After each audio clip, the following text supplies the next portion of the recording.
বটদ্ৰৱাত এখন বিদ্যালয়ৰ ভয়ংকৰ কাণ্ড। বিদ্যালয়ৰ কৰ্তৃপক্ষৰ ময়মতালিৰ বাবে কুইণ্টলে কুইণ্টলে মৃত্যু হৈছে মাছসমূহৰ। উপঙিল পুখুৰীৰ মাছ। প্ৰায় কেইবা লক্ষাধিক টকাৰ মাছ মৃত্যু হোৱাত মূৰে কপালে হাত দি কাষ চাপিছে আৰক্ষীৰ লগতে সাংবাদিকৰ। যি সময়ত দেশৰ প্ৰধানমন্ত্ৰী নৰেন্দ্ৰ মোদীৰ স্বচ্ছ ভাৰত অভিযানত দেশৰ প্ৰতিজন নাগৰিকে স্বচ্ছ ভাৰত অভিযানত অংশগ্ৰহণ কৰি নিজৰ লগতে সমাজখনক স্বচ্ছ কৰাৰ সংকল্প লৈছে, ঠিক সেই সময়তে বটদ্ৰৱাত এখন ব্যক্তিগত খণ্ডৰ বিদ্যালয়ৰ কৰ্মকাণ্ডই চিন্তিত কৰি তুলিছে সকলোকে। ব্যক্তিগত খণ্ডৰ এই বিদ্যালয়খনৰ নাম হৈছে ৰামপুৰ চলাপথাৰ জাতীয় বিদ্যালয়। নামত জাতীয় বিদ্যালয় যদিও বিদ্যালয়খনৰ কেইজনমান শিক্ষকৰ ময়মতালিৰ বাবে এতিয়া মানৱ সম্পদ গঢ় দিয়া শিক্ষানুষ্ঠান হৈ পৰিছে এটা পৰিয়ালৰ বাবে বিপদজনক। চাওক, বিদ্যালয়খনত থকা জাবৰ জোঁথৰৰ সমান্তৰালকৈ লেট্ৰিন আৰু প্ৰস্ৰাৱসমূহ পেলাইছে এই পুখুৰীত, যাৰ বাবে প্ৰায় ৩ বিঘা মাটিৰে আৱৰি থকা পুখুৰীটোত কুইণ্টলে কুইণ্টলে মাছৰ মৃত্যু হয়। কিন্তু তথাপি কোনো ভ্ৰক্ষেপ নাই বিদ্যালয়ৰ কৰ্তৃপক্ষৰ। য'ত ছাত্ৰ ছাত্ৰীক মানৱতাৰ পাঠ দিয়ে, সেই শিক্ষানুষ্ঠানেৰে যদি এনে কাণ্ড জ্ঞানহীন কাণ্ড হয়, তেন্তে কি ভৱিষ্যত গঢ় দিব ছাত্ৰ ছাত্ৰীসকলক সেয়া কোৱাৰ আগতো প্ৰয়োজন নাই। উল্লেখযোগ্য যে বটদ্ৰৱাৰ ৰামপুৰ চলাপথাৰ জাতীয় বিদ্যালয়ৰ এই কাণ্ডই এয়াই প্ৰথম নহয়। পূৰ্বৰে পৰা বিদ্যালয়ৰ পেলনীয়া জাবৰ জোঁথৰ লগতে লেট্ৰিনৰ মলমূত্ৰসমূহ পুখুৰীত পেলোৱাৰ বাবে অকাল মৃত্যু ঘটিছে মাছসমূহৰ। বিদ্যালয়ৰ কৰ্তৃপক্ষক বাৰে বাৰে আবেদন জনোৱাৰ পিছতো কোনো সুফল নাপালে আব্দুল ছালাম নামৰ ব্যক্তিগৰাকীয়ে। বৰঞ্চ এইবাৰো পুনৰ একে পৰিস্থিতিৰ সন্মুখীন হৈ মূৰে কপালে হাত দি ন্যায় বিচাৰি বটদ্ৰৱা আৰক্ষীৰ কাষৰ চাপৰ লগতে বাধ্য হৈছে সাংবাদিকৰ কাষ চাপিবলৈ। উল্লেখযোগ্য যে ৰামপুৰৰ আব্দুল ছালাম নামৰ ব্যক্তিগৰাকীয়ে কেইবছৰমান পূৰ্বে নিজৰ ভূমিদান দি নিৰ্মাণ কৰিছিল এই বিদ্যালয়খন। কিন্তু বিদ্যালয়খনৰ নুৰ জামাল আনচাৰী আৰু ছফিকুল ইছলামৰ নেতৃত্বত কেইজনমান ব্যক্তিয়ে ময়মতালি কৰি শিক্ষানুষ্ঠানখনক এক অৰাজকতাৰ সৃষ্টি কৰি আহিছে। ধিঙৰ পৰা সুৰজ আলীৰ ৰিপৰ্ট, নিউজ এইট আছাম। মাছ গোটেই পৰা মৰি গৈ আছে, প্ৰায় 2-3 লাখ টকাৰ মাছ মৰি গ'ল। তাৰপিছত মই মানে গৈ চালোঁ, চতুৰ্পিনে মাছ মৰি আছে। এই স্কুলৰ পৰা যিটো পেচাবৰ ঢালা আহে আৰু আৱৰ্জনা পচাকলা যিটো পেলায়, তেতিয়া মই চিন্তা কৰি চালোঁ সেইটো কাৰণে মাছটো মৰিছে চাগে। এই বুলি মই মানে আমি এওঁলোকক সুধিলোঁ যে মাছটো মোৰ মৰি আছে, আৱৰ্জনা পেলাই আছে।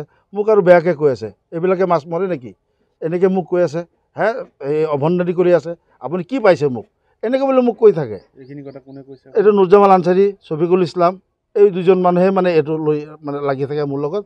যোৱাবাৰো মোৰ মাছ মৰিছে এনেকৈ কৈছোঁ, একো একশ্যন নল'লেহে। কেইবিঘা পুখুৰী এইটো? পুখুৰীটো 3 বিঘা 2 কঠা। কিমান টকা মাছ মৃত্যু হৈছে? প্ৰায় ধৰি লওক কালি যিটো মৰা দেখিছোঁ, প্ৰায় 2 লাখ টকাৰ ওপৰত মাছ মৰিছে। কিন্তু আজিও মাছ মৰি আছে পুখুৰীত, যিমান মাছ আছে গোটেই মৰি পৰা চেচি হৈ গ'ল। এইটো ক'ৰ পৰা আহিছে? এইটো স্কুলৰ পৰা যিটো ঢালাটো আহে। নাম কি স্কুলৰ? ৰামপুৰ চলাপথাৰ আব্দুল ছালাম জাতীয় বিদ্যালয়। আপুনি আৰক্ষীৰ কাষ চাপিছে নেকি? না, আৰক্ষী কালি পুলিচ আনি দেখুৱালোঁ, তেখেতেও চাই গৈছে। কোন থানা? বটদ্ৰৱা থানা। কি ক'ব এতিয়া?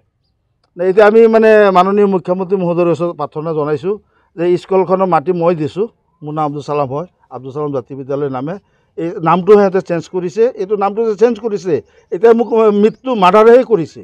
মই জিন্দা থকাত মোৰ নামটো, মোৰ মাটিত স্কুল চলাই আছে, সিহঁতে বুদ্ধলৈ খাই আছে, মোৰ নামটো কাটি দিলে আৰু মোৰ ওপৰত এনেকৈ অন্যায় অত্যাচাৰ কৰি আছে এই দুষ্ট চক্ৰটোৱে।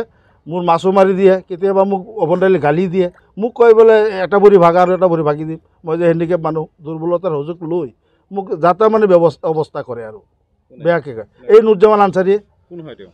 এই মানে আমাৰ স্কুলৰ ছেক্ৰেটাৰী আৰু সি এজন এই চৰকাৰী স্কুলৰ মাষ্টৰ হয়। স্কুলখন আপুনি মাটি দান? মাটি মই দাম দিছোঁ, আব্দুল ছালাম জাতীয় বিদ্যালয়ৰ নামে নামাকৰণ কৰি মই মাটি দিছোঁ। কিন্তু এতিয়া নামটো সিহঁতে সলনি কৰিছে, ৰামপুৰ চলাপথাৰ জাতীয় বিদ্যালয় বুলি বনাইছে। হয়, মই এইখন গাঁৱৰে বাসিন্দা। হয়, মই জনামতে এই আব্দুল ছালাম মানুহজনে এই স্কুলত 3 কঠা 19 লোচা মাটি দান হিচাপত দিছিলে। হয়, আৰু দান হিচাপত 3 কঠা 19 লোচা মাটি দিয়াৰ পিছত তেওঁলোকে ইয়াত 1 বিঘা মাটি দখলত লৈছে। হয়, লোৱাৰ পিছত আজি 2006 চনৰ পৰা তেওঁক বহুত ধৰণে হাৰাশাস্তি কৰি আছে, এইটো আমি গম পাওঁ। অকল মই নহয়, এই চুবুৰীৰ সকলোৱে গম পায়।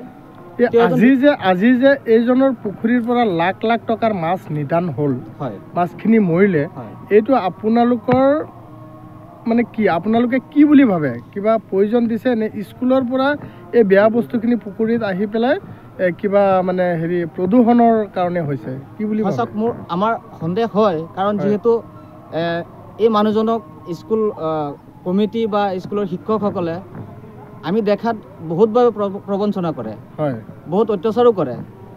এইটো আমাৰ সন্দেহ উপজে যে কিবা প্ৰয়োজন দিবও পাৰে আৰু চাওক এইটো প্ৰদূষণটো এটা ডাইৰেক্টলি আপোনালোকে চাব পাৰে পেচাবৰ ঢালা এই পায়খানা লেট্ৰিনৰ পাইপ ডাইৰেক্টলি পুখুৰীত দিয়া আছে আপুনিও ভুগিছে নেকি গেছৰ সমস্যাত গেছ আৰু লিভাৰ ৰিলেটেড সকলো সমস্যাৰ একমাত্ৰ সমাধান গেষ্ট্ৰচিটি বডজম এচিডিটি ফেটি লিভাৰ পাইলছকে আদি কৰি ভিন্ন গেছৰ সমস্যাৰ সমাধানৰ বাবে কেৱল আপোনাৰ কাষত গেষ্ট্ৰচিটি